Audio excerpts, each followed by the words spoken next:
अभिमानास्पद अहिल्यानगरमधील सख्खे भाऊ एकाच वेळी लेफ्टनंट पदावर, वडीलही सुभेदार मेजर।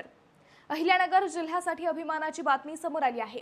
एका कुटुंबाने देशसेवेची अशी परंपरा जपली आहे की आज संपूर्ण जिल्हा त्यांचे कौतुक करत आहे। पारनेर शहरातील महाजन मळा येथे गायकवाड कुटुंबातील दोन सख्ख्या भावांनी एकाच वेळी भारतीय सैन्य दलात लेफ्टनंट पद मिळवले आहे। विशेष म्हणजे त्यांचे वडीलही भारतीय सैन्य दलात सुभेदार मेजर म्हणून कार्यरत आहेत। मंडळी भास्कर तुकाराम गायकवाड हे गेल्या तब्बल 28 वर्षांपासून भारतीय सैन्य दलात सेवा बजावत आहेत।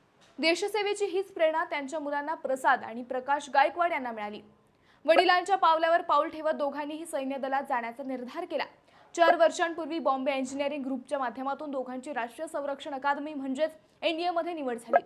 एनडीएमधील कठोर आणि आव्हानात्मक प्रशिक्षण त्यांनी यशस्वीपणे पूर्ण केले। त्यानंतर देहरादून येथील इंडियन मिलिटरी अकॅडमीमध्ये 1 वर्षाचे विशेष प्रशिक्षण घेतल्यानंतर दोघांचीही भारतीय सैन्य दलात लेफ्टनंट म्हणून नियुक्ती झाली।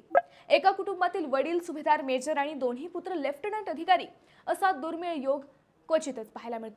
मंडळी यांच्यासाठी एक लाईक तर बनतो।